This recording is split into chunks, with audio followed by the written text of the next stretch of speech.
धन्यवाद आप सभी को कि आप सभी ने मुझे आपने ये मूल्यवान मौका, ये बहुत ही मेरे लिए खास समय है।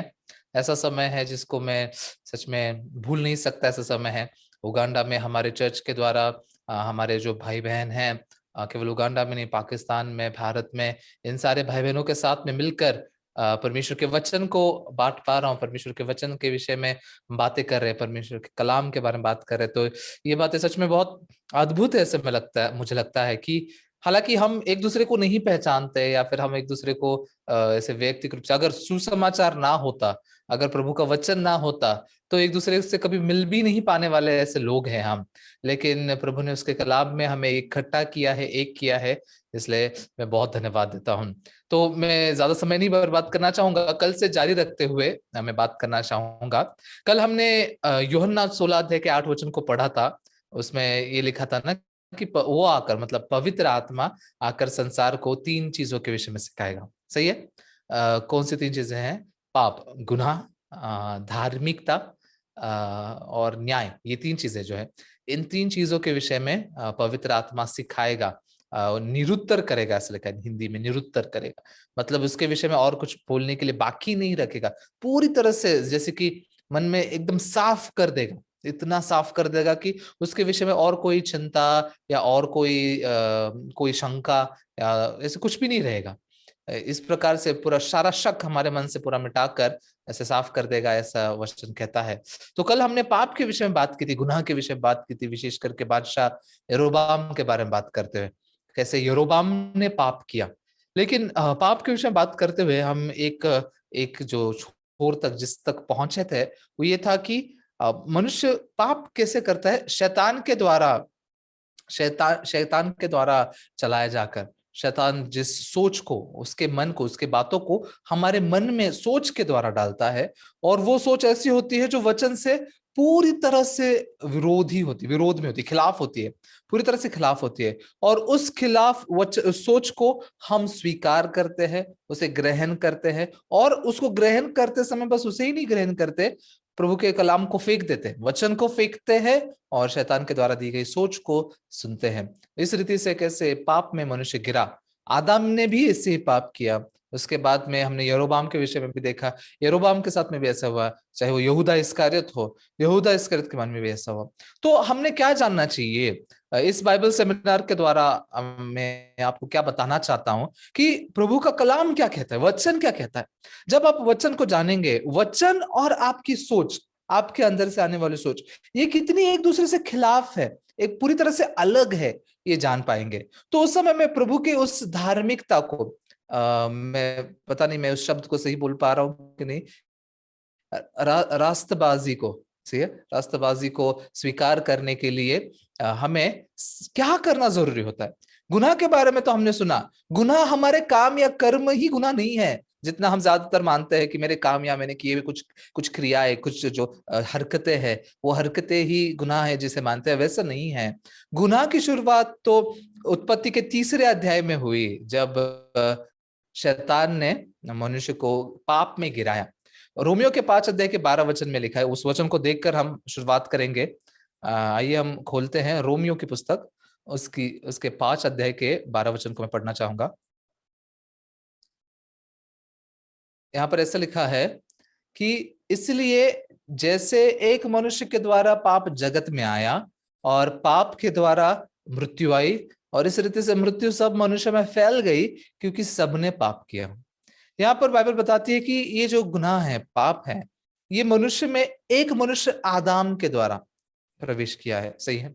तो इस आदम ने व्यभिचार किया, हत्या की, क्या क्या ऐसा पाप किया जिसकी वजह से सिर्फ वो अकेला ही नहीं, बल्कि एक मनुष्य के द्वारा पाप जगत में आया, और पाप के द्वारा मृत्यु आई, और मृत्यु सब मनुष्य में फैल गई कि सबने पाप किया।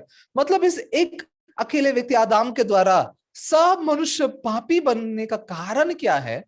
क्या कारण है? ऐसा क्या पाप उसने किया जो हमने कल पढ़ा यिर्मयाह के 2 अध्याय के 13 वचन में, कि हम जो परमेश्वर, जो जीवित जल का सोता है, जो जीवित जल का झरना, उस परमेश्वर को फेंक दिया, और हौद, टूटे हुए हौदों के पीछे चले गए, जो जिससे हम कभी संतुष्ट नहीं होते। आदम ने परमेश्वर के वचन को त्याग दिया, फेंक दिया, और शैतान के द्वारा दिए हुए बातों को सुना, स्वीकार किया, ग्रहण किया, और पाप में गिरा। इस रीति से मनुष्य पाप में गिरा, और उस आदम से लेकर जो कोई भी व्यक्ति जन्मा, वो पाप में जन्मा। पाप में जन्मने के कारण चाहते हुए या न चाहते हुए भी पाप करते हुए जीवन जिया, गुनाह करते हुए जीवन जिया। हालांकि नहीं चाहता ऐसा जीव, लेकिन फिर भी वैसा ही हमने जीवन जिया। तो आज मैं किस विषय की बात करना चाहता हूं? आज मैं धार्मिकता के बारे में बात करना चाहता हूँ, रास्तबाजी सही है।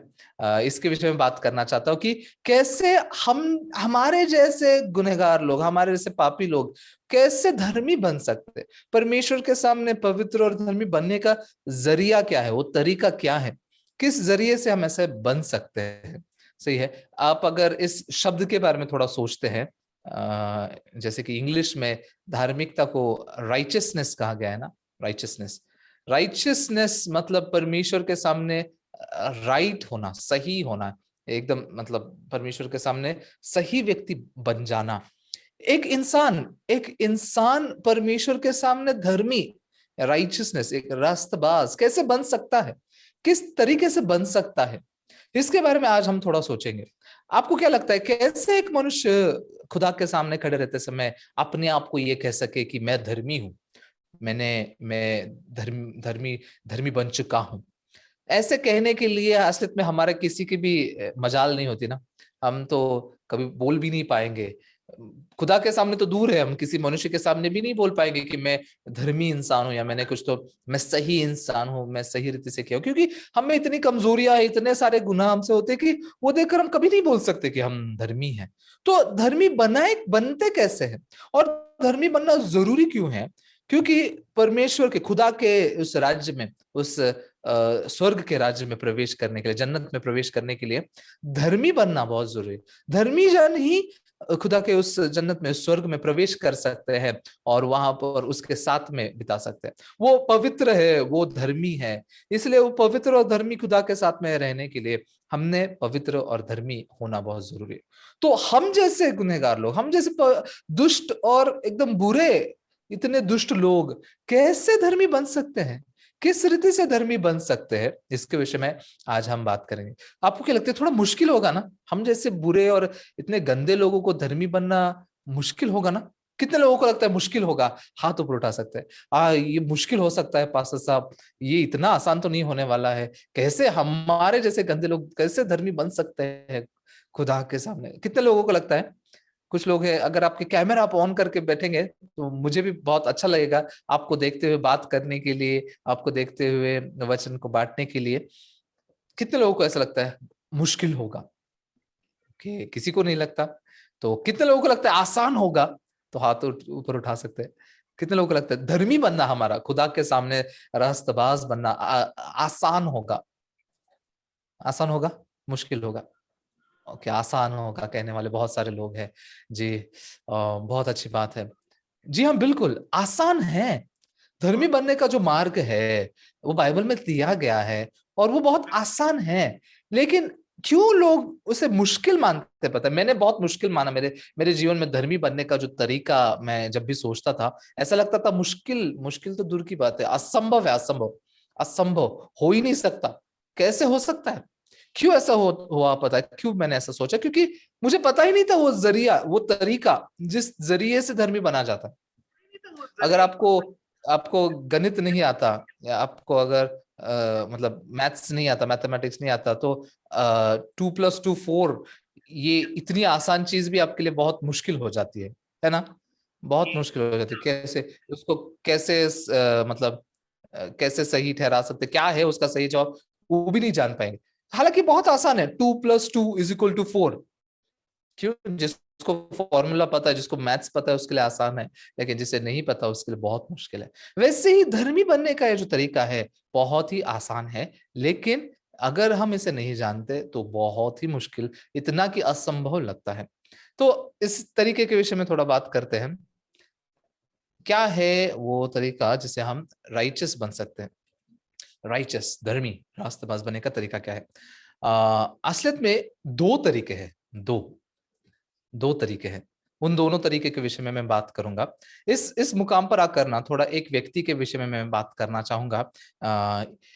आज भी मैं आपको एक उदाहरण देने वाला हूं। कल हमने यरोबाम के विषय में बात की, आज भी एक इंसान के उदाहरण को लेकर हम बात करेंगे कि कैसे धर्मी बना जाता है, रास्तबाज बना जाता है। लेकिन उससे पहले एक व्यक्ति के बारे में हम पढ़ेंगे। आइए हम बाइबल में देखते हैं। बाइबल में लूका के 10 अध्याय को हम खोलेंगे। लूका के 10 अध्याय का 25 वचन हम खोलेंगे। लूका के 10 अध्याय के 25 वचन से मैं थोड़ा पढ़ूंगा, कुछ वचनों को मैं पढ़ना चाहूंगा। और देखो, एक व्यवस्थापक उठा और यह कहकर उसकी परीक्षा करने लगा, हे गुरु, अनंत जीवन का वारिस होने के लिए मैं क्या करूं? उसने उससे कहा, व्यवस्था में क्या लिखा है, तू कैसे पढ़ता है? उसने उत्तर दिया, तू प्रभु अपने परमेश्वर से अपने सारे मन, अपने सारे प्राण, अपने सारी शक्ति और अपनी सारी बुद्धि के साथ प्रेम रख, और अपने पड़ोसी से अपने समान प्रेम रख। उसने उससे कहा, तूने ठीक उत्तर दिया है, यही कर तो तू जीवित रहेगा। 28 वचन तक हमने पढ़ा, लूका के 10 अध्याय के 28 वचन को।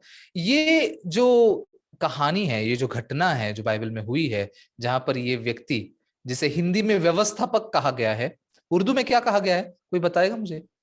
उर्दू में क्या कहा गया है उसे? इस 25 वचन में ये है ना, ये व्यवस्थापक। क्योंकि हिंदी आलम शरा। जी जी, फिर से एक बार बता सकते हैं? एक आलिम जिसको सब कुछ पता हो, आलिम आलिम, शरा।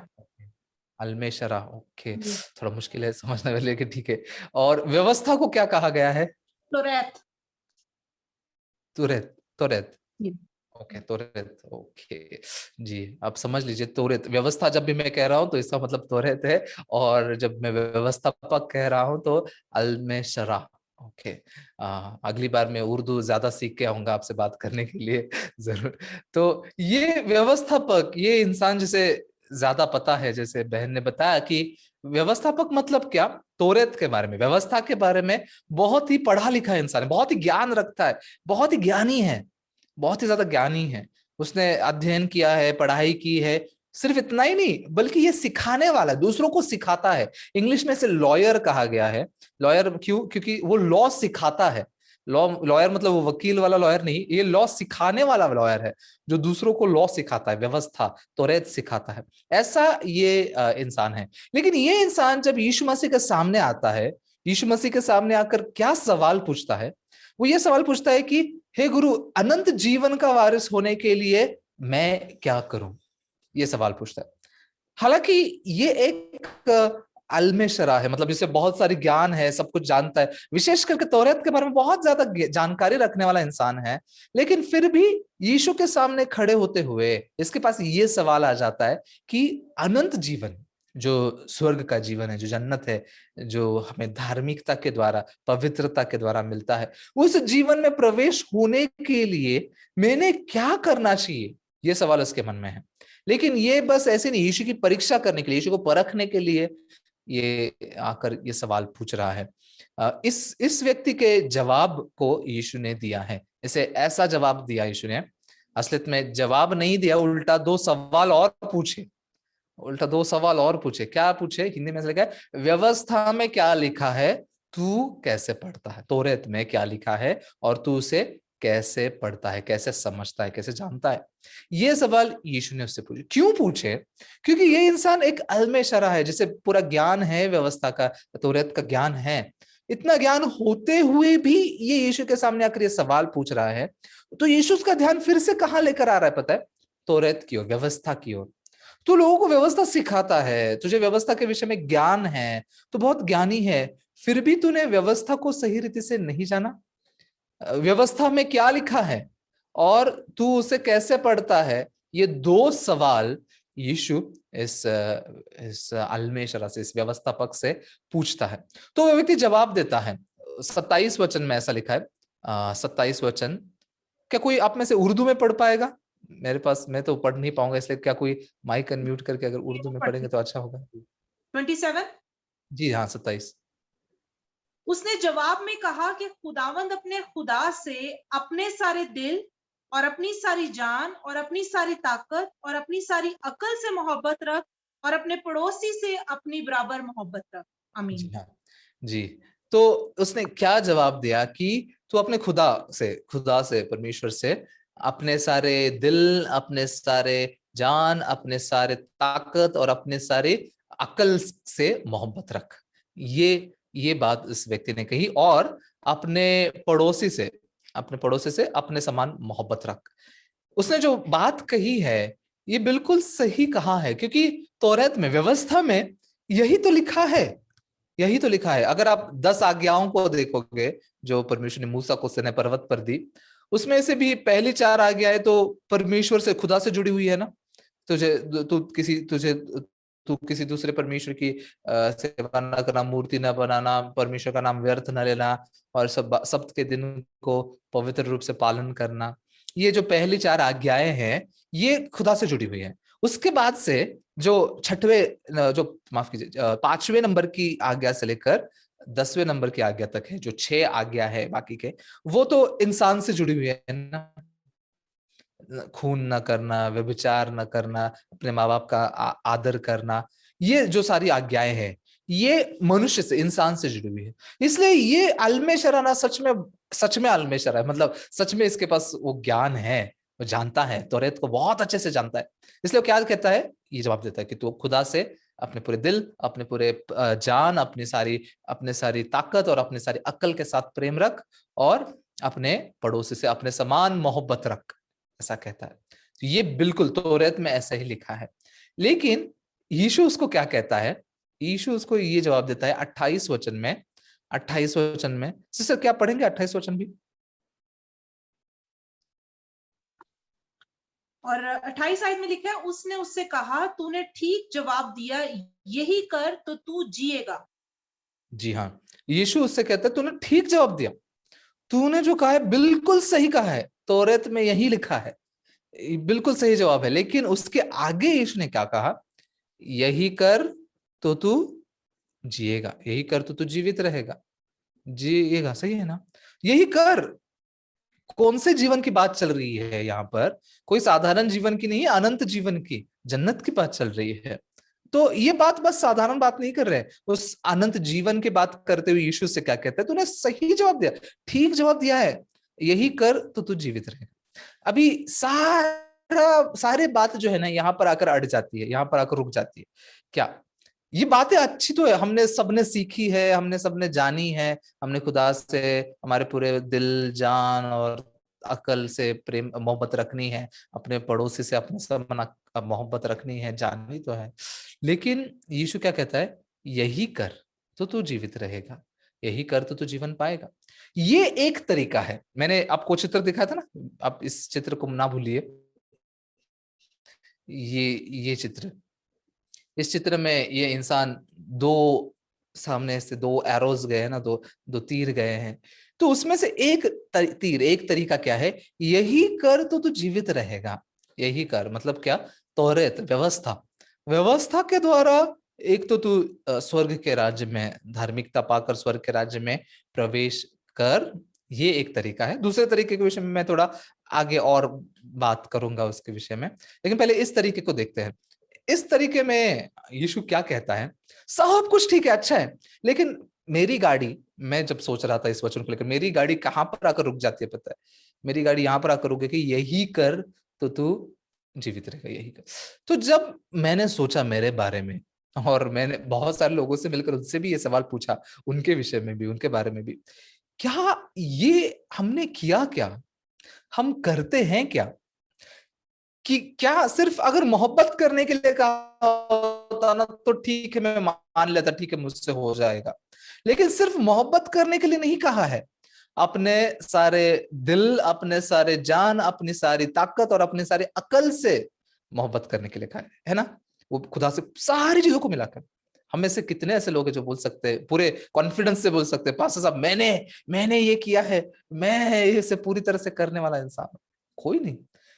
असलियत में मैं एक पास्टर हूँ, मेरा काम ही है वचन पढ़ना, लोगों को वचन बताना और खुदा के बारे में बताना।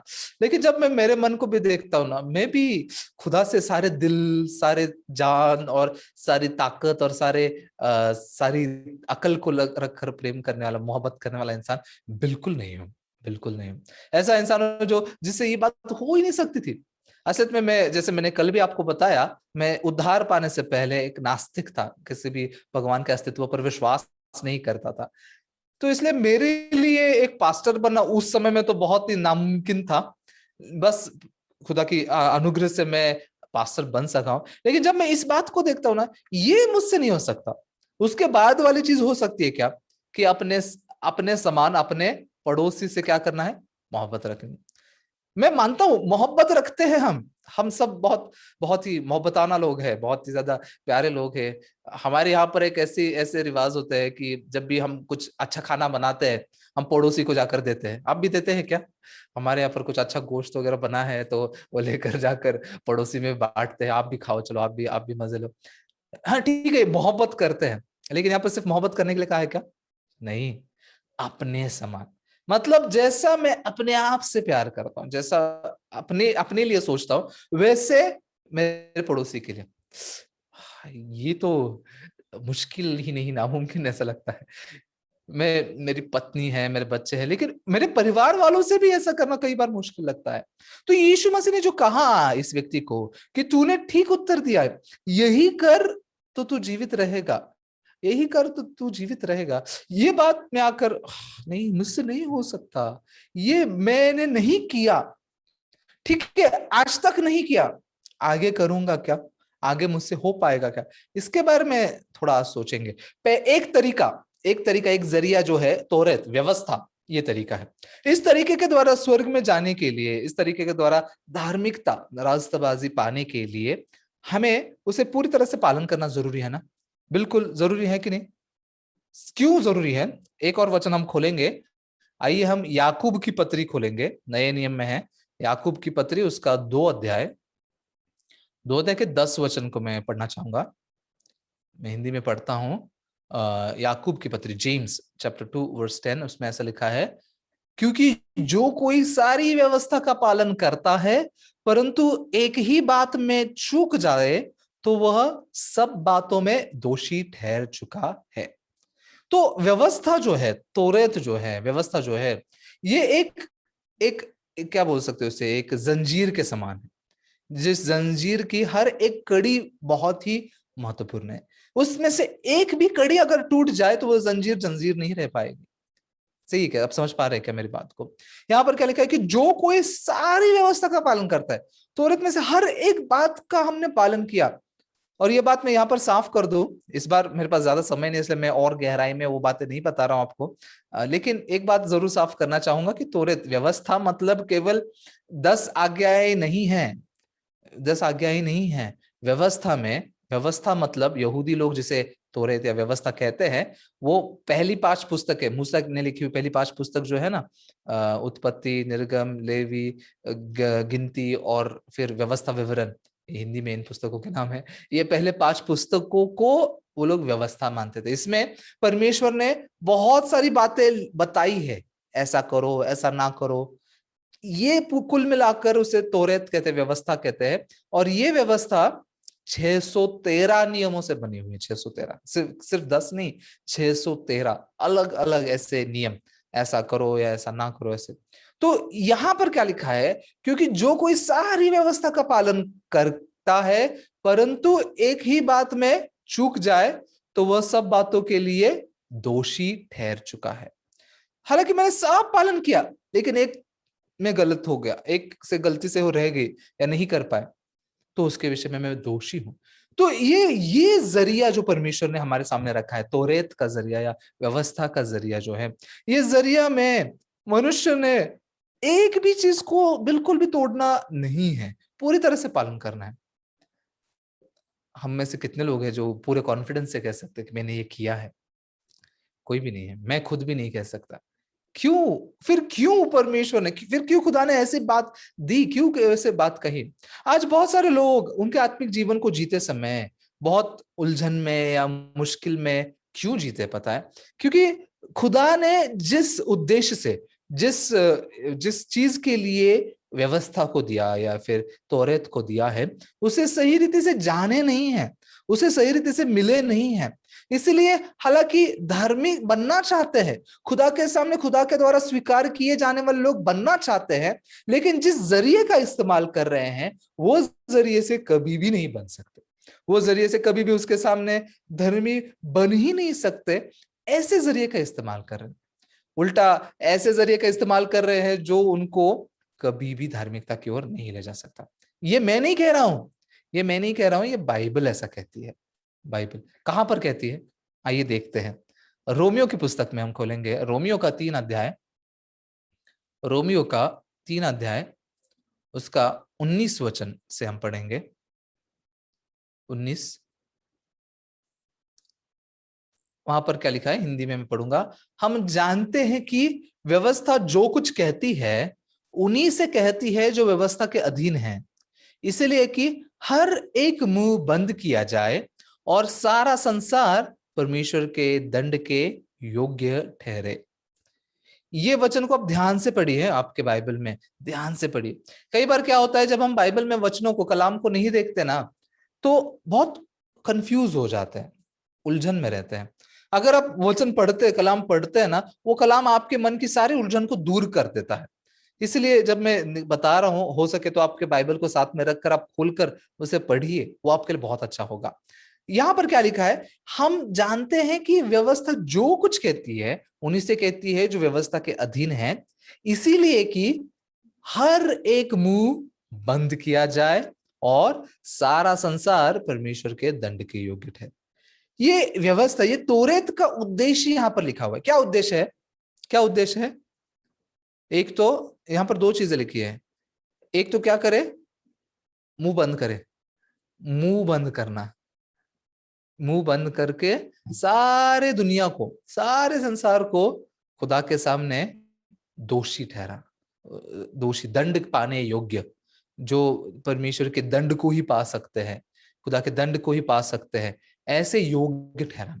मतलब तोरेत के द्वारा, व्यवस्था के द्वारा जब हम प्रभु के सामने, खुदा के सामने जाने की कोशिश करते हैं, उसका जो उद्देश्य, जो जिस उद्देश्य उसने दिया है, उस उद्देश्य से क्या होना चाहिए? सबसे पहले हमारा मुंह बंद हो जाता है। उसके जरिए से जब हम खड़े होने के लिए जाते हैं, मुंह बंद हो जाता है और हम दोषी ठहर जाते हैं, सजा पाने योग्य, मुझे सजा मिलनी चाहिए, इस लायक बन जाते हैं, ऐसे बन जाते हैं। क्यों? 20 वचन को फिर से हम पढ़ेंगे। 20 वचन सिस्टर आप पढ़ेंगे उर्दू में 20 वचन? जी। और रोमियो 3 बाप उसकी 20 आयत में लिखा है, क्योंकि शरीयत के अमाल से कोई बशर उसके लिए, उसके हजूर रास्तबाज नहीं ठहरेगा, इसलिए कि शरीयत के वसीला से तो गुनाह की पहचान होती है। आमीन। जी हाँ, जी हाँ। यहाँ पर शरीयत मतलब व्यवस्था जो है, व्यवस्था के द्वारा कोई भी प्राणी, कोई भी व्यक्ति, कोई भी इंसान परमेश्वर के सामने रास्तबाज नहीं होगा, नहीं ठहरेगा, नहीं बन सकता। क्यों नहीं बन सकता? क्यों नहीं बन सकता?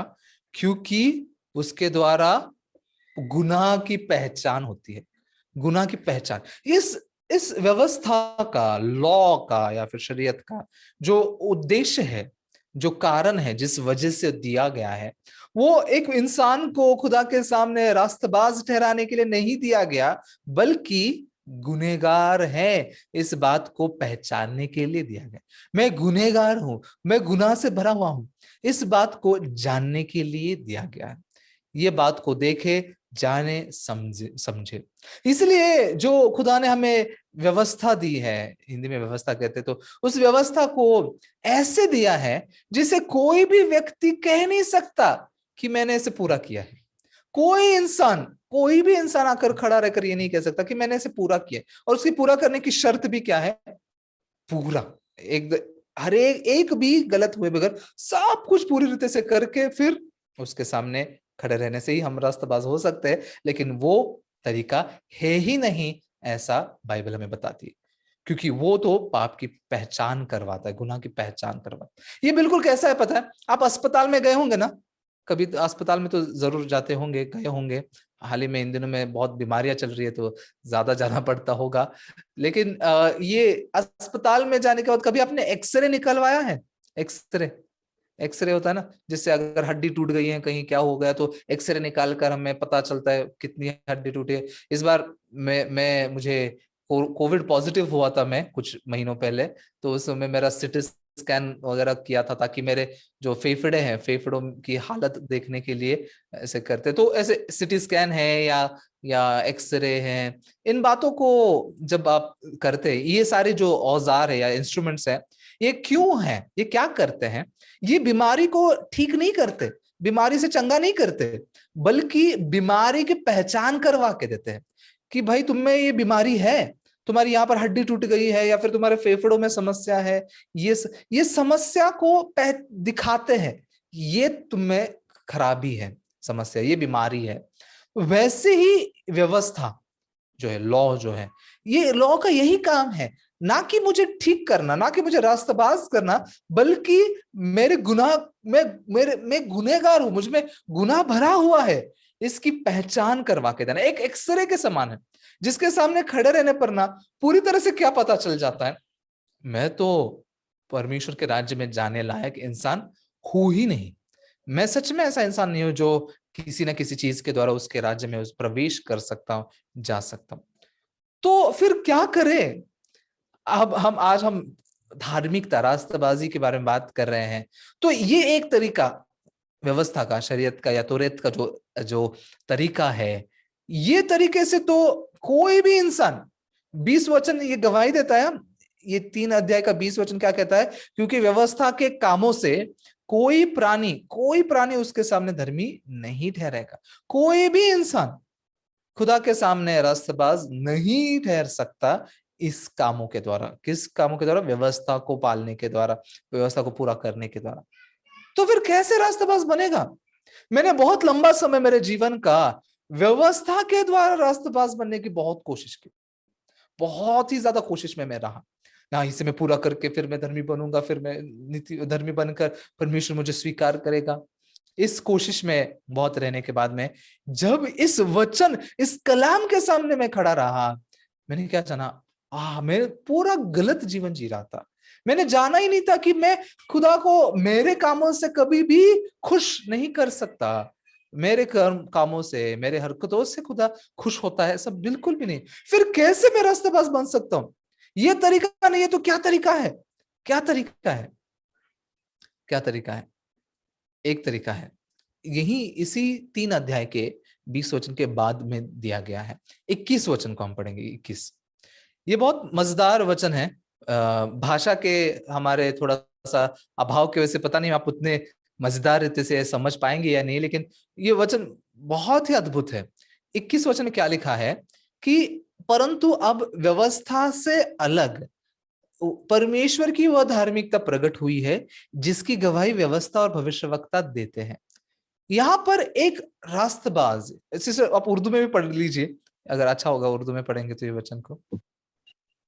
रोमियो 3:21 आयत में लिखा है, मगर अब शरीयत के बगैर खुदा की एक रास्तबाजी जाहिर हुई है, जिसकी गवाही शरीयत और नबियों से होती है। आमीन जी। तो यहाँ पर एक रास्तबाजी है, सही है, यहाँ पर एक धार्मिकता है। इस धार्मिकता को अभी जाहिर किया है, खुदा ने दिखाया है, प्रकट किया है। लेकिन ये जो रास्तबाजी है ना, जिसके विषय में आज हम बात कर रहे हैं, ये रास्तबाजी की कुछ खासियत है, कुछ विशेषता है, कुछ खासियत है। क्या खासियत है? सबसे पहली खासियत यह है, ये किसकी रास्तबाजी है? किसकी है? मेरी है क्या? हमारी है क्या? हमने बनाई हुई रास्तबाजी है क्या? किसकी रास्तबाजी? खुदा की, परमेश्वर की धार्मिकता, ये पहली खासियत है। और दूसरी खासियत क्या है? दूसरी खासियत यह है कि ये शरीयत के बगैर है, व्यवस्था से अलग है, व्यवस्था से अलग शरीयत के बगैर खुदा की रास्ताबाजी। ये 2 खासियत से बनी हुई ये रास्ताबाजी जो है, ये परफेक्ट है, ये पूरी तरह से परफेक्ट है, जिसमें कोई दोष नहीं है, जिसमें कोई भी कमी नहीं है। तो इस रास्ताबाजी के द्वारा हम खुदा के सामने खड़े रह सकते हैं। और मजेदार बात यह है कि इस रास्तबाजी की गवाही दी गई है कब से? पहले से ही, शरीयत में भी और नबियों ने भी इसकी गवाही दी।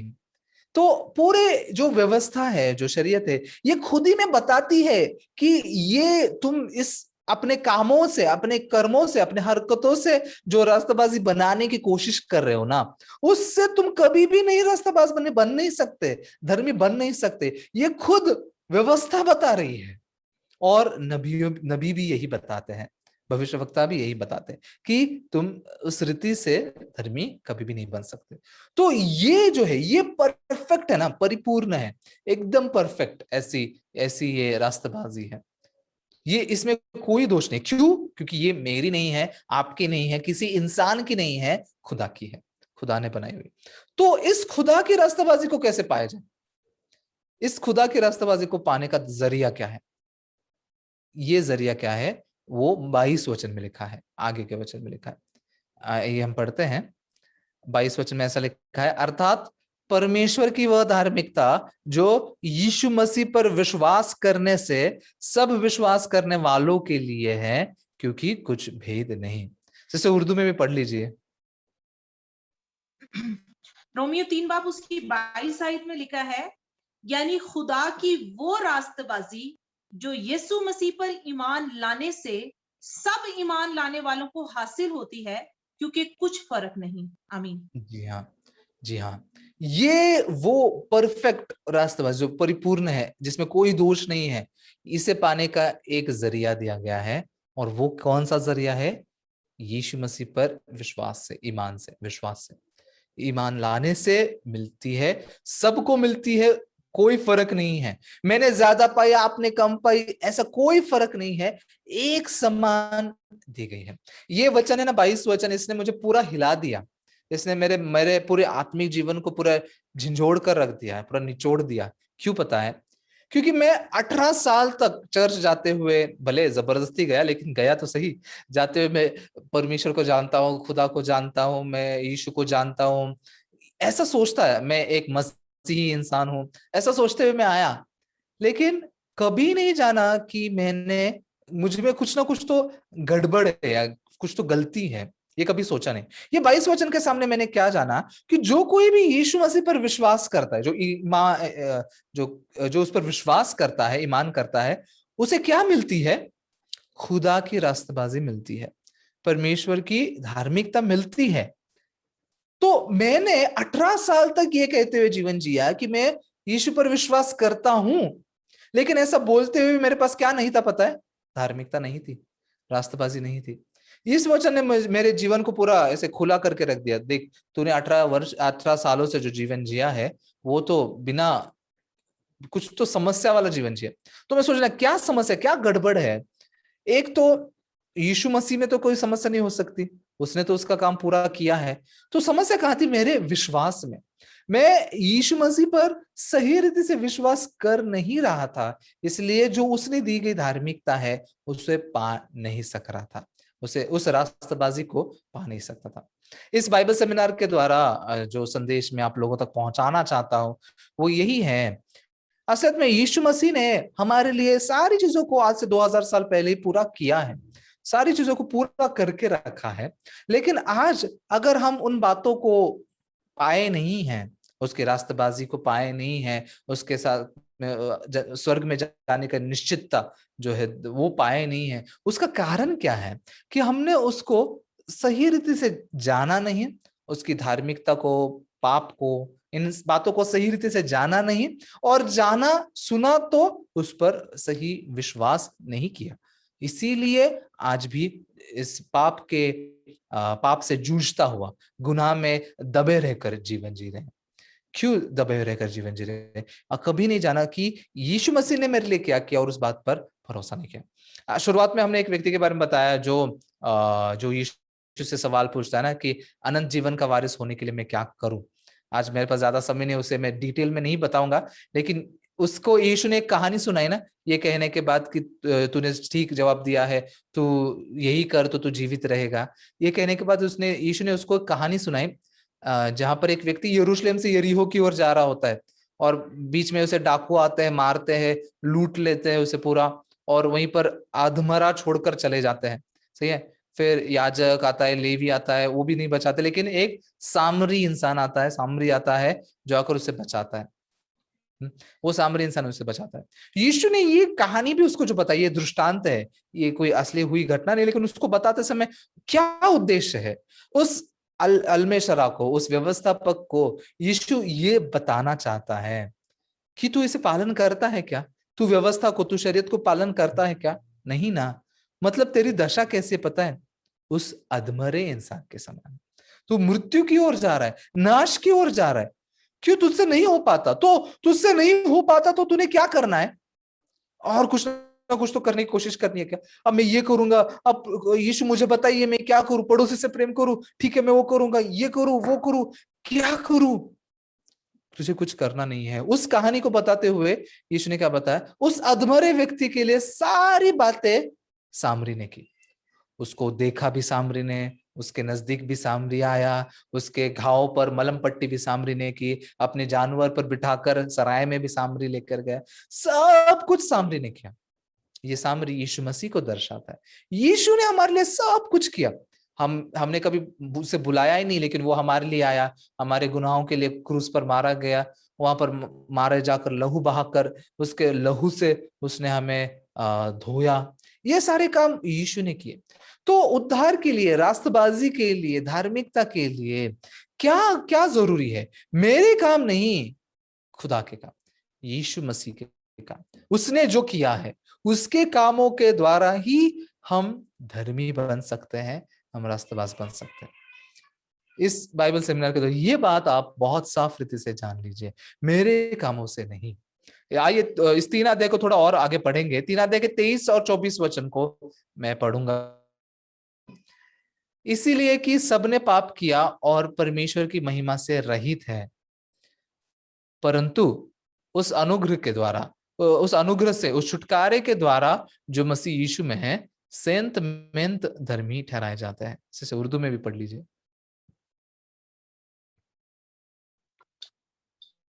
रोमियो 3 बाब उसकी 24 और 25 आयत में लिखा है, मगर उस फजल के सबब से, उस मखलसी के वसीला से जो मसीह यीशु में है, मुफ्त रासबास ठहराए जाते हैं।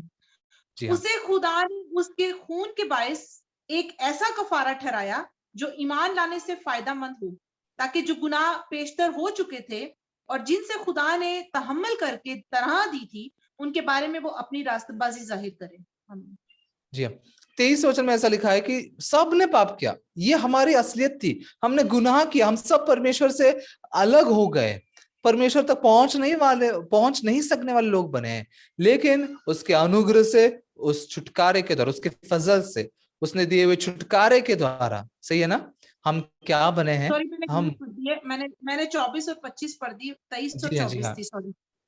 जी जी। जी 24 वचन में स्पष्ट रूप से लिखा है कि उसके फजल से, उसके अनुग्रह से, हम उसके छुटकारे के द्वारा, जो यीशु मसीह ने हमारे लिए छुटकारा दिया, उसके द्वारा सेंत मेंत धर्मी बनाए गए हैं। मतलब बिना किसी कीमत चुकाए, कुछ भी कीमत चुकाए बगैर उसकी रास्तबाजी को हमें दिया गया, हमें दिया गया।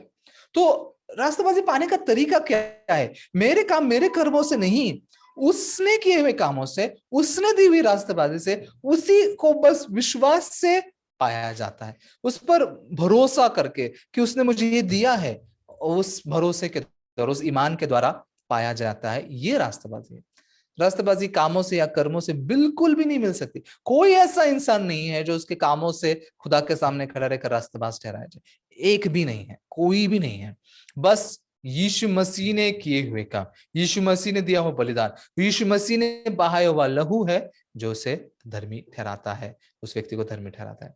मेरे जीवन में भी मैंने सबसे बड़ा अनुग्रह अगर कुछ पाया है तो खुदा के इस प्यार को, इस मोहब्बत को जानने का अनुग्रह पाया है। मुझ जैसे इंसान को खुदा ने इतना प्यार किया, इतनी मोहब्बत की कि मुझे मेरे सारे गुनाहों को धो डालकर मुझे धर्मी किया, रास्तबाज ठहराया। अ, ये ऐसा, असल में आज शाम को मैं आपको एक इंसान के बारे में बताना चाहता था, लेकिन मेरा समय तो पूरा खत्म होने को आया है, इसलिए ज्यादा समय तो मेरे पास है नहीं। मैं दाऊद के विषय में असल में आज बात करना चाहता था। कल हमने यरोबाम के बारे में बात की, जो यरोबाम राजा जो बुरा और दुष्ट राजा गिना गया, लेकिन दाऊद राजा अच्छा, जिसे आप बोल परमेश्वर इतना सकते हैं। अच्छा कर। मैं तो जी कहूंगी आप बोल सकते हैं, हमारे पास ये टाइम फिर कभी नहीं आना। जी जी बिल्कुल। जी, तो दाऊद राजा के विषय में बाइबल क्या कहती है, खुदा क्या कहता है पता है? दाऊद राजा के विषय में ऐसा कहा गया है कि a man after God's own heart, मतलब खुदा के मन के अनुसार जो है ये इंसान दाऊद। क्यों दाऊद को a man after God's own heart कहा जाता है? मतलब जिस जो खुदा के मन से एक हो गया, ऐसा इंसान। धर्मी का अगर, रास्तबाज इंसान का अगर कोई उदाहरण हमें देना हो तो दाऊद एक सबसे बेहतरीन उदाहरण है, एक बेहतरीन मिसाल है, ऐसा मैं मानता हूं। क्यों बेहतरीन है? ऐसा नहीं कि दाऊद बहुत ही परफेक्ट इंसान था या उसने सब कुछ बहुत सही और अच्छा ही किया है और बहुत अच्छे से जिया है, ऐसा नहीं। उससे भी गुनाह हुआ है ना, उसने व्यभिचार किया, उसने खून किया, ये सारी बातें उससे हुई। लेकिन एक ऐसी खासियत है दाऊद में, जिस खासियत की वजह से दाऊद को परमेश्वर कहता है ये मेरा मनपसंद व्यक्ति है, इस व्यक्ति को, इस इंसान से मैं सबसे ज्यादा इसको पसंद करता हूं, ऐसी खासियत है। कल हमने यरोबाम के विषय में बात की, जिसको परमेश्वर सबसे ज्यादा नफरत करता है। क्यों? कल मैंने बात की ना, हमने उसका गुनाह क्या था। हालांकि परमेश्वर ने उसको वादा दिया, उस वादे को देखकर कि उस वादे को उसने क्या दिया कि मैं तुझे जितना तू चाहता उतना तू राजा बन के, बादशाह बन के रह सकता है। ये वादा पाकर भी यरोबाम ने उस वादे पर भरोसा नहीं किया, उसे फेंक दिया और अपने अंदर से आने वाली सोच, अपने अंदर से आने वाली बातों को सुनते हुए, हाँ ये जो मेरा जो तख्त है, ये जो बादशाही है मेरे हाथ से चली जाएगी, मैं इस इजराइल का बादशाह नहीं रहूंगा, इन बातों पर भरोसा किया। परमेश्वर के, खुदा के कलाम को फेंक कर अपने अंदर से आने वाली सोच पर भरोसा किया। वैसे ही उल्टा इसके पूरा खिलाफ दाऊद ने क्या किया? दाऊद ने पाप किया, हाँ जी सही है, दाऊद से गुनाह हुआ।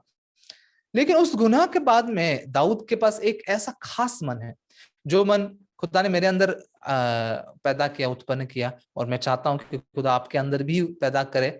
वो मन रोमियो के 3 अध्याय के 4 वचन में लिखा है। और रोमियो के 3 अध्याय के 4 वचन को हम थोड़ा पढ़ेंगे। रोमियो के 3 अध्याय उसके 4 वचन में ऐसा लिखा है, हिंदी में पढ़ूंगा मैं। कदापि नहीं, वरन परमेश्वर सच्चा और हर एक मनुष्य झूठा ठहरे, जैसे लिखा है, जिससे तू अपनी बातों में धर्मी ठहरे और न्याय करते समय तू जय पाए। जी, इसे उर्दू में भी पढ़ लीजिए सिस्टर। रोमियो 3 बाब 4 आयत में लिखा है, हरगिज नहीं, बल्कि खुदा सच्चा ठहरे और हर एक आदमी झूठा। चुनाचा लिखा है कि तू अपनी बातों में रास्तबाज ठहरे और अपने मुकदमा में फतह पाए। आमीन। जी हाँ, यहाँ पर क्या लिखा है? ये यहाँ पे पौलुस इस रोमियो की पत्र को लिखते हुए, इस पत्री को लिखते हुए एक जगह पर आके कहता है कि हरगिज नहीं, जो परमेश्वर है, खुदा सच्चा और हर एक मनुष्य झूठा ठहरे, हर एक इंसान झूठा ठहरे। क्या आप इस बात से सहमत हैं? खुदा सच्चा और हर एक इंसान झूठा, हर एक इंसान झूठा। मुझे लगता है इस बात से तो आप सहमत हो जाएंगे। ज्यादातर लोग जब इस वचन को पढ़ते हैं ऐसा सुनते हैं, हर एक इंसान झूठा, मतलब मेरे इर्द गिर्द सारे इंसान झूठे हैं। लेकिन इस वचन को ऐसा पढ़ना चाहिए, खुदा सच्चा, हर एक इंसान झूठा, जिसमें से सबसे बड़ा झूठा मैं, जिसमें सबसे बड़ा झूठा मैं। हाँ, मैं झूठा हूं मैं, और खुदा सच्चा है, वो सच्चा है, उसकी बात, उसने कहा हुआ कलम, उसने कहा हुआ वचन, वो सच्चा है और मैं झूठा हूं। ये बात दाऊद के बारे में, दाऊद बादशाह के विषय में हम देख सकते हैं कि इसीलिए ये बात उसमें इतनी साफ दिखाई देती है, इसलिए परमेश्वर उससे कहता है कि ये मेरा मनपसंद इंसान है। क्यों? इसी वचन में कुछ जो कोट दिया गया है ना, पुराने नियम में से कुछ वचन बताए हैं। क्या लिखा है कि जिससे तू अपनी बातों में धर्मी ठहरे और न्याय करते समय तू जय पाए। मतलब तू जो कहता है वही रास्तबाज है और तू अपनी बातों में फतेह पाए, मतलब तू ही सच्चा है। ये कहां पर लिखा है आपको पता है? ये पुराने नियम में कहां पर लिखा है? आप आपका बाइबल में अगर रेफरेंस लिखा होगा साइड में, ज्यादातर बाइबल में होता है, इस वचन के रेफरेंस में लिखा होगा, ये पुराने नियम में से ही लिखा हुआ एक वचन है। ये कहाँ लिखा हुआ है? ये भजन संहिता के 51 अध्याय में लिखा है। भजन संहिता को उर्दू में क्या कहते हैं? जबूर। जबूल, हाँ, जबूल के 51 अध्याय में, भजन संहिता 51 अध्याय में लिखा हुआ है। ये 51 अध्याय बहुत खास है। हाँ, ये 51 अध्याय दाऊद के मन फिराव के बारे में लिखता है, दाऊद के पश्चाताप के बारे में लिखता है। उसने जब पाप किया, गुनाह किया, गुनाह करने के बाद में दाऊद किस रीति से मन फिरा रहा है, ये 51 अध्याय में लिखा है। वहां पर ऊपर लिखा भी होगा, स्पष्ट रूप से लिखा है, जब दाऊद ने अपने सैनिक उरिया की पत्नी बत्शेबा के साथ व्यभिचार किया, और जब नाथान ने आकर उसे प्रकट करके दिखाया, उसके बाद में उसने लिखा हुआ ये जबूल है, ये वो भजन है। ऐसे भजन संहिता के 51 अध्याय में दाऊद अपने पाप का अंगीकार करता है, अपने गुनाह का अंगीकार करता है। आज लोग गुनाह के बारे में सही रीति से नहीं जानते, इसलिए इस बाइबल सेमिनार में मैं उसके बारे में बात कर रहा था। गुनाह मतलब मुझसे किए एक काम नहीं। गुनाह मतलब क्या? मैं खुद ही पूरा गुनाह से भरा हुआ इंसान। दाऊद क्या कहता है? मैं जन्म से ही पापी हूं, मेरे माँ के गर्भ से ही जो मैं जन्मा हूं, कोख से जो जन्मा हूं, वही से मैं पापी हूं।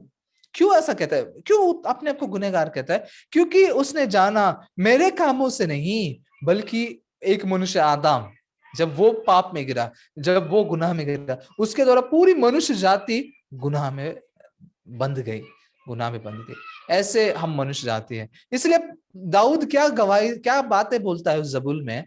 वो ये भी कहता है कि मेरा गुनाह मेरे सामने है, मुझे वो दिखाई देता है, और तेरे ही विरोध में, तेरे ही खिलाफ मैंने गुनाह किया है, ये कहता है। और उसके बाद में ये कहता है, जिससे तू अपनी बातों में धर्मी ठहरे और न्याय करते समय तू जय पाए।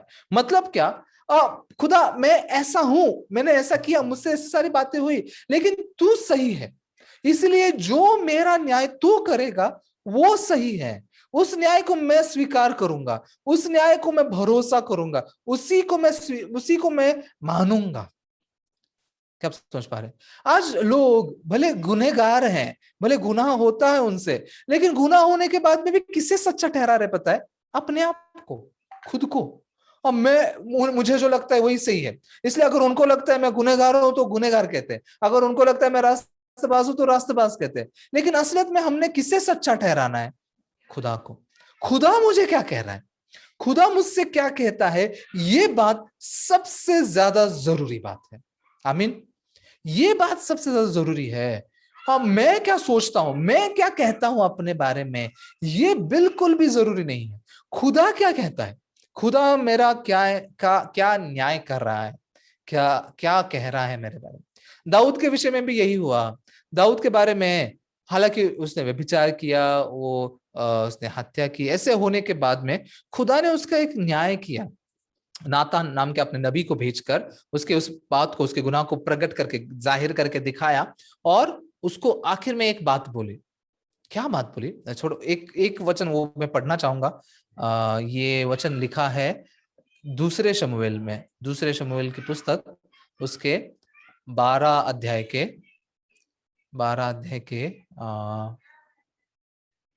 13 वचन में, 12 अध्याय के 13 वचन में ऐसा लिखा है, तब दाऊद ने नातान से कहा, मैंने यहोवा के विरुद्ध पाप किया है। नातान ने दाऊद से कहा, यहोवा ने तेरे पाप को दूर किया है, तू न मरेगा। ये न्याय परमेश्वर खुदा दाऊद को देता है। हाँ, वो दाऊद सब कुछ देखने के बाद में क्या कहता है? मैंने खुदा के खिलाफ पाप किया है, खुदा के खिलाफ गुनाह किया है। ये कहने पर नातान क्या जवाब देता है? तो खुदा ने तेरे पाप को दूर कर दिया है। सही है, दूर कर दिया, तू न मरेगा। ये न्याय। आप थोड़ा सोचिए, एक इंसान को गुनाह करने के बाद में इस बात को सुनना आसान होगा, लगता है आपको? बाइबल में व्यभिचार में पकड़ी गई एक स्त्री है, उसको यीशु कहता है, मैं भी तुझ पर दंड की आज्ञा नहीं देता। उसके लिए वो बात सुनना और स्वीकार करना, ग्रहण करना आसान है? बिल्कुल नहीं। अभी मुझसे गुनाह हुआ, कैसे तू मुझ पर गुनाह नहीं लगाता, कैसे तू मुझे गुनहगार नहीं ठहराता, मैं कैसे मान सकता हूं इस बात को? उस बात को बस मानना, स्वीकारना आसान बिल्कुल नहीं है। लेकिन दाऊद को क्यों परमेश्वर कहता है ये मेरा मनपसंद व्यक्ति है? क्योंकि दाऊद के पास क्या मन है? तू सच्चा है, मैं झूठा हूं। खुदा तू सच्चा है, जो तू कहता है, जो तेरे कलाम में तू कहता है, तू सच्चा है, मैं जो सोचता हूं मेरे बारे में वो मैं झूठा। ये बात को मैंने जाना बाइबल में से, रोमियो के 4 अध्याय में से, और तभी मैं उद्धार को पा सका। मेरे बात में ये बात साफ हो सकी कि खुदा ने मेरे लिए क्या किया है। इसीलिए आज आज मैं जो बात रास्तबाज के विषय में जो है बात कर रहा हूँ, रास्तबाजी के बारे में, धार्मिकता के विषय में। एक व्यक्ति कैसे धर्मी बनता है? कामों से, व्यवस्था से, अपने कर्मों से? बिल्कुल भी नहीं, हरगिज नहीं। तो कैसे? कैसे? विश्वास से। वो कहां पर लिखा है उसे थोड़ा और देखते हैं ध्यान से। ये मैं नहीं कह रहा हूं, बाइबल ऐसा कहती है। इसे हम रोमियो के 4 अध्याय में पढ़ सकते हैं। रोमियो के 4 अध्याय, रोमियो के 4 अध्याय के 4 वचन में मैं पढ़ना चाहूंगा। काम करने वाले की मजदूरी देना दान नहीं परंतु हक समझा जाता है। मतलब जो काम करता है उसे अगर कुछ मिल रहा है, उसके लिए एक हक है, वो पाने लायक है, इसलिए पा रहा है। लेकिन रास्तबाजी जो है ना, हक से नहीं मिलती, या मैं पाने योग्य हूं, लायक हूं, इसलिए नहीं मिलती। 5 वचन में क्या लिखा है? परंतु जो काम नहीं करता वरन भक्तिहीन के धर्मी ठहराने वाले पर विश्वास करता है, उसका विश्वास धार्मिकता गिना जाता है। जैसे 5 वचन उर्दू में पढ़ी पढ़ी है ना।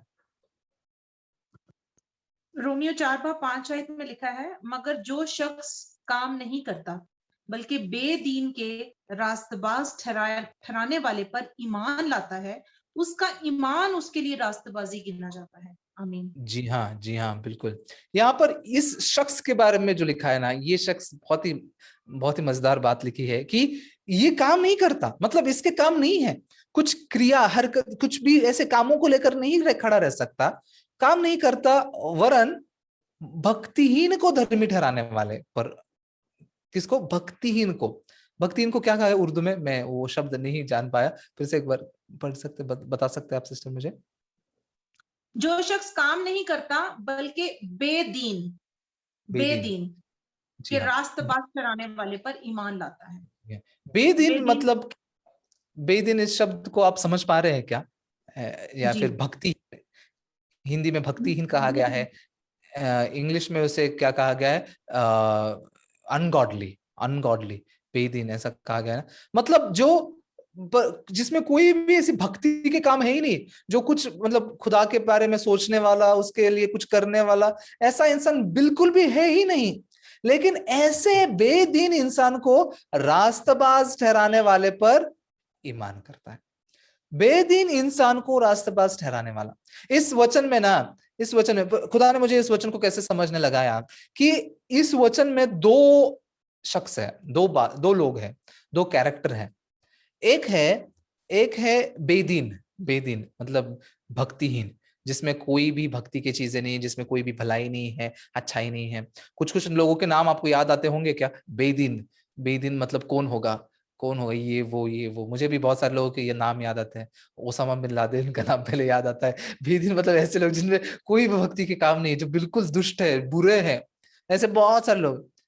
बेदीन के एक है बेदीन, ये जो भक्तिहीन इंसान है, ये एक है। और दूसरा कौन है पता है? दूसरा इस बेदीन इंसान को रास्तबाज ठहराने वाला। बेदीन को रास्तबाज ठहराना, ये दो लोग हैं। ये दो शख्स है। आप समझ पा रहे हैं क्या? एक है बेदीन और दूसरा है इस बेदीन को रास्तबाज ठहराने वाला। अभी पहला ये बेदीन इंसान बस कोई दूसरे लोग ही नहीं है, हम लोग भी हैं। हम हैं, हम है ना, आप, मैं, हम सब। सच में खुदा के सामने क्या है हमारे पास जो लेकर हम खड़े रहकर गए, मैंने ये किया है, सच में बेदीन है। लेकिन यहाँ पर दूसरा शख्स जो है, जो बेदीन को रास्तबाज ठहराता है। कौन है? कौन है जो बेदीन को रास्तबाज ठहराता है? एक बेदीन को देखने पर, एक पापी, एक दुष्ट, एक गुनहगार को देखने के बाद में हमने उसे गुनहगार ही कहना चाहिए, बेदीन ही कहना चाहिए। क्यों? कौन है ये जो उस बेदीन को रास्तबाज ठहराता है? कौन है वो? कौन है? कौन है? पता है आपको? आप में से कोई जवाब देना चाहेगा? कौन है वो? यीशु। कौन है? जी हाँ, यीशु। यीशु। यीशु मसीह है। वही है जो एक बेदीन को रास्ताबाज ठहरा। लेकिन थोड़ा सोचिए, क्यों यीशु एक बेदीन को रास्ताबाज ठहराए? एक बेदीन को बेदीन मतलब एक पापी को, एक गुनहगार को गुनहगार कहना चाहिए, एक गुनहगार को धर्मी क्यों कहे? हम भी नहीं कहेंगे, यीशु क्यों ऐसा कहता है? क्यों कहता है? इसी का जवाब इसी 4 अध्याय में लिखा हुआ है। 4 अध्याय के 25 वचन को हम पढ़ते हैं। 25 वचन, इस 25 वचन में ऐसा लिखा है, ये पढ़ते हैं। वह हमारे अपराधों के लिए पकड़वाया गया और हमारे धर्मी ठहराने के लिए जिलाया भी गया। इसे पढ़ सकते हैं आप उर्दू में? रोमियो 4:25 में लिखा है, वो हमारे गुनाहों के लिए हवाला कर दिया गया और हमको रास्तपास ठहराने के लिए जिलाया गया। आमीन। जी हाँ। क्यों यीशु मसीह एक बेदीन को रास्तबाज ठहराता है? क्यों एक गुनहगार, एक पापी को धर्मी ठहराता है? क्योंकि हमारे गुनाहों के लिए कौन पकड़वाया गया, कौन किसे हवाले कर दिया गया? यीशु को। यीशु को। तो यीशु ने हमारे गुनाहों को अपने ऊपर लिया। बस यहीं पर यह कहानी खत्म नहीं होती। यीशु मसीह क्रूस पर मारा जाकर उसे गाड़ा गया। गाड़े जाने के बाद में 3 दिन बाद वो फिर से जी उठा। क्यों जी उठा? क्यों जी उठा? क्यों जी उठा? यीशु मसीह का जी उठना एक गवाही है। यीशु मसीह का जी उठना एक सबूत है। किस बात का सबूत है? वो जी उठा हमें धर्मी ठहराने के लिए, हमें धर्मी ठहराने के लिए, हमें रास्तबाज ठहराने के लिए। मतलब यीशु मसीह ने क्रूस पर जो काम किया है, वो काम क्या है पता है? एक एक्सचेंज ऑफर है, अदला बदली। हमारे गुनाहों को अपने ऊपर लेकर क्रूस पर खत्म किया और अपनी रास्तबाजी को, अपनी धार्मिकता को हमें दे दिया। आमीन। अपनी रास्तेबाजी को हमें दिया। तो इसलिए जी उठा हुआ यीशु जब हमें देखता है, हम में से हर एक इंसान को जब देखता है, तो वो क्या देखता है? अरे ये रास्तेबाज है। क्यों?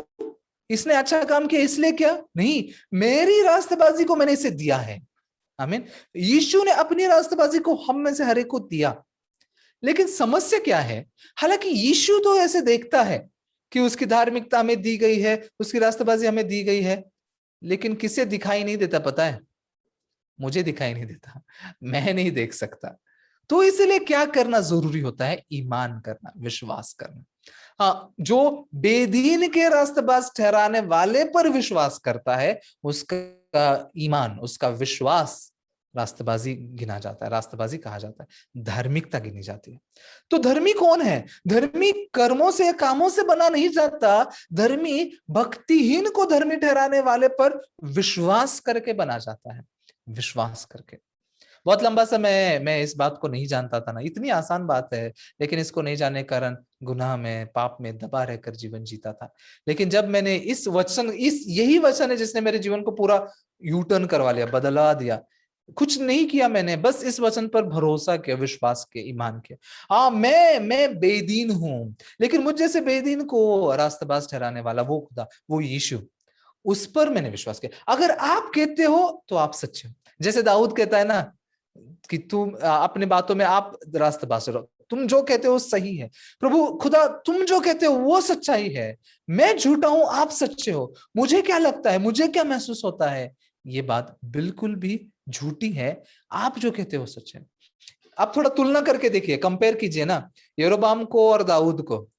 यरोबाम के पास भी वादा था, कलाम था, उसे बोला गया था, लेकिन उसने किस चीज को चुना? वचन को, कलाम को फेंक कर अपने अंदर से आने वाली सोच को, अपनी बातों को स्वीकार किया। दाऊद के पास उलट, दूसरी तरफ से आकर आप देखोगे, असल में दाऊद भी इसी शक में गिर सकता है ना, अरे मैंने इतना बुराई की है, मैं कैसे, अभी अभी खुदा ने मुझे छोड़ दिया है, मैं नहीं रह सकता, इतना मैंने उसके खिलाफ गुनाह किया है, मैं कैसे खुदा के साथ में रह सकता हूं। बहुत सारे लोगों ने ऐसा सोचा। उसके सारे जो मंत्री थे, अहीतोपेल नाम के बहुत ही होशियार लोगों ने भी यही सोचा, अभी खुदा नहीं रहा दाऊद के साथ, इसलिए उसके खिलाफ गए। बहुत लोगों ने ऐसा सोचा, बहुत लोगों ने ऐसा कहा, अभी खुदा तेरी मदद नहीं करेगा, ऐसे दाऊद को कहा। लेकिन दाऊद इस वजह से जानता था, इस एक चीज के कारण, मैं झूठा हूं, खुदा सच्चा है, इस एक चीज की वजह से क्या जानता था? मैं जो सोचता हूं या लोग जो सोचते हैं वो सच नहीं है। प्रभु जो कह रहा है, खुदा जो कह रहा है, वही सच्चाई है, वही असलियत है। इस प्रकार से उसके वचन को, उसके कलाम को दाऊद ने ग्रहण किया। इसे धार्मिकता गिना गया। और इसकी मुबारकबाद, उसकी धन्यता दाऊद इसी रोमियो के 4 अध्याय में भी व्यक्त करते हुए हम देख सकते हैं। आइए इन कुछ वचनों को पढ़कर हम आज समाप्त करेंगे, हमारा समय पूरा हो चुका है। फिर भी इन रोमियो के 4 अध्याय के 6 वचन से आगे हम पढ़ेंगे। जिसे परमेश्वर बिना कर्मों के धर्मी ठहराता है, उसे दाऊद भी धन्य कहता है। धन्य है वे जिनके अधर्म क्षमा हुए और जिनके पाप ढांपे गए। धन्य है वो मनुष्य जिसे परमेश्वर पापी न ठहराए। जिसे उर्दू में पढ़ सकते हैं। Pastor 6 and 7 verse, 6, 7, 8 6, 7, 8। चुनाचा जिस शख्स के लिए खुदा बगैर अमाल के रास्तबाजी महसूब करता है, दाऊद भी उसकी मुबारक हाली इस तरह बयान करता है कि मुबारक वो हैं जिनकी बदकारियां माफ हुई और जिनके गुनाह ढांके गए। मुबारक वो शख्स है जिसके गुनाह खुदावन महसूब ना करेगा। आमीन। जी हाँ, ये मुबारक इंसान कौन है पता है आपको? हम हैं, हम में से हर एक इंसान। क्यों? क्योंकि हमारे पाप, हमारे अधर्म क्षमा हुए, हमारे पाप ढांपे गए और हमारे जगह पर हमारे पापों का, हमारे गुनाहों का हिसाब जो है ना, हमसे नहीं लिया गया, यीशु मसीह से लिया गया, जो क्रूस पर मारा गया। उस यीशु से वो हिसाब लिया गया। इसलिए कितने मुबारक लोग हैं ना हम, कितने धन्य लोग हैं हम। ऐसे लोग हैं जिन्होंने इतना बड़ा आशीष पाया, इतनी बड़ी बरकत को पाया है। आज बहुत सारे लोग परमेश्वर की, खुदा की इस रास्तबाजी को जानने नहीं होने के कारण अपनी रास्तबाजी को स्थापित करना चाहते हैं, इसीलिए रास्तबाज नहीं हो पाते। ये वचन, आखिरी वचन, मैं माफ कीजिए आखिरी कह रहा हूं, लेकिन आखिरी नहीं हो पा रहा है। लेकिन ये वचन रोमियो के 10 अध्याय में लिखा है। रोमियो के 10 अध्याय के 2 और 3 वचन में ऐसा लिखा है, क्योंकि मैं उनकी गवाही देता हूं कि उनको परमेश्वर के लिए धुन रहती है, परंतु बुद्धिमानी के साथ नहीं, क्योंकि वे परमेश्वर की धार्मिकता से अनजान होकर अपनी धार्मिकता स्थापित करने का यत्न करके परमेश्वर की धार्मिकता के अधीन ना हुए। ये सिस्टर पढ़िए। रोमियो 10 बाब 2 और 3 आयत में लिखा है, क्योंकि मैं उनका गवाह हूं कि वो खुदा के बारे में गैरत तो रखते हैं मगर समझ के साथ नहीं, इसलिए कि वो खुदा की रास्तबाजी से ना वाकिफ होकर अपनी रास्तबाजी कायम करने की कोशिश करके खुदा की रास्तबाजी के ताबिया ना हुए। जी हाँ, जी हाँ, हमने कितना समय ऐसा जीवन जिया ना, खुदा की रास्तेबाजी से वाकिफ ना होकर। खुदा ने जो रास्तेबाजी हमारे लिए तैयार की, जो धार्मिकता तैयार की यीशु मसीह के द्वारा, उसे नहीं जानने के कारण क्या करते हैं, हमारी रास्तेबाजी, हमारी धार्मिकता को बनाने की कोशिश करते हैं, उसके द्वारा खुदा के सामने खड़े रहने की कोशिश करते आए, इसीलिए नहीं बन पाए कभी भी रास्तेबाज, इसीलिए कभी भी नहीं हो पाए। आज हमें धर्मी ठहराने के लिए, हमें खुदा के सामने रास्तेबाज ठहराने के लिए खुदा हमें पहले ये जानने देता है कि हम कितने दुष्ट, गंदे, गुनहगार, पापी हैं। ये जानने देकर सच में हमें जानने देता है, मुझसे नहीं हो सकता, मेरे पास कोई रास्ता नहीं है, कोई जरिया नहीं है कि मैं खुदा के द्वारा स्वीकार किया जाऊं। तभी खुदा ने किए हुए काम हमें पर प्रकट होते हैं मसीह के द्वारा, जो उसके बलिदान से, उसके उस लहू बहाए जाने से, उसने किए हुए कामों से, उसकी रास्तबाजी, ये परफेक्ट रास्तबाजी, ये परफेक्ट धार्मिकता है, क्योंकि उसकी है, मेरी नहीं है। उसकी रास्तबाजी मुझे दी गई और हम धर्मी ठहराए गए, रास्तबाज ठहराए गए। मैं सच में विनती करना चाहता हूँ हमारे भाई बहनों से जो इस सेमिनार में जुड़े हैं, भाई बहनों, आप यरोबाम के समान ना बने, यरोबाम के समान आपके अंदर से आने वाली आवाज को सुनने वाले लोग ना बने, इसकी पहचान जान सके। ये 2 दिन बहुत कम समय था, इन सारी बातों को हम इतने डिटेल में नहीं बात कर पाए, लेकिन फिर भी आपके अंदर से आने वाली जो आवाज है वो आपकी नहीं है, वो उस धोखेबाज की है, शैतान की है। जैसे उसने यहूदा को धोखा दिया, यरोबाम को धोखा दिया, आपको भी उसी रीति से धोखा देता है। तो किस पर भरोसा करें? कलाम पर, वचन पर। वचन क्या कहता है, खुदा क्या कहता है आपसे, वो उस बात पर भरोसा करें। इसलिए खुदा के कलाम पर भरोसा करने वाला व्यक्ति क्या गवाही देगा? धन्यवाद हो, धन्यवाद हो, शुक्रिया हो उस खुदा का जिसने मुझ जैसे गुनहगार को क्षमा करके, धोकर मुझे रास्तबाज ठहराया, मुझे धर्मी ठहराया। तो इसीलिए पवित्र आत्मा के द्वारा सिखाए जाने पर ही हम गुनाह क्या है ये जान सकते हैं, रास्तबाजी क्या है ये जान सकते हैं, और अदालत क्या है ये भी जान सकते हैं। तो इतने कम समय में हम इन बातों को देख सके। सच में भले आपको कुछ याद रहे ना रहे, कुछ समझ में आए ना आए, एक चीज को समझ लीजिए, जिस जिस वचन के द्वारा मैंने उद्धार पाया, वही वचन मैं आपको बताना चाहता हूँ। रोमियो के 4 अध्याय के 5 वचन में क्या लिखा है? जो कुछ नहीं करता, जो कुछ काम नहीं करता, वरन भक्तिहीन के धर्मी ठहराने वाले पर भरोसा करता है, बेदीन को रास्तबाज ठहराने वाले पर जो ईमान करता है, उसका ईमान रास्तबाजी गिना जाता है, उसका विश्वास धार्मिकता गिना जाता है। आमीन। मैं आशा करता हूं कि आप उस पर ईमान करें, उस पर विश्वास करें और आज रास्तबाज ठहराए जाए। आज आपके मन में ये बात साफ हो जाए, मैं रास्तबाज ठहराया गया हूं, मेरे कामों से नहीं, उसकी अनुग्रह से, उसके फजल से, उसकी दया से, उसके अनुग्रह से। आमीन। जी, मैं यही तक बात करूंगा। आइए हम प्रार्थना करते हैं और हम समाप्त करेंगे। प्रभु परमेश्वर, आपको धन्यवाद देते हैं, शुक्रिया करते हैं आपका कि आपने हमें ये मूल्यवान ऐसा ये समय दिया है। ये ऐसा समय है जो हम खुद ढूंढ कर नहीं पा सकते, कभी भी नहीं ला सकते। आपके फजल से, आपके अनुग्रह से, आपकी दया से हमने ये सब पाया है प्रभु। सच में आपने जो हमारे लिए जो लहू बहाया, वो लहू बस ऐसे ही बेकार में नहीं बहाया गया, बल्कि हमारे सारे गुनाहों को ढक कर, उसे धो कर देने वाला ऐसा लहू है, और हमें रास्तबाज, हमें धर्मी ठहराने वाला ऐसा लहू है। इस सेमिनार के द्वारा हमारे साथ जुड़े हुए जितने भी भाई बहन हैं, उनके मन में ये बात आप साफ कर दीजिए। और मैं सच में विश्वास करता हूँ कि आपने अगर ये ईमान, ये विश्वास उनके मन में पैदा किया है, तो आप उनको बिल्कुल नहीं छोड़ेंगे। उनके संग रहकर, उनके हर एक चीज में, भले वो तकलीफ हो, कोई मुश्किल हो, समस्या हो, उसमें आप उनके संग रहकर उन्हें चलाएंगे और उन्हें उन्हें आप मार्गदर्शन करोगे और उनकी राह दिखाओगे। खुदा सच में आपको धन्यवाद देते हैं प्रभु। आपके आपके इस मूल्यवान समय के लिए, विशेष करके इस कलाम के लिए धन्यवाद देते हैं। यहाँ पर मौजूद हर एक व्यक्ति को अपनी सोच को फेंक कर कलाम पर भरोसा करने वाले, विश्वास करने वाले बनने दीजिए। इस दया और अनुग्रह को मांगते हुए ये प्रार्थना हम यीशु मसीह के नाम से मांगते हैं। आमीन।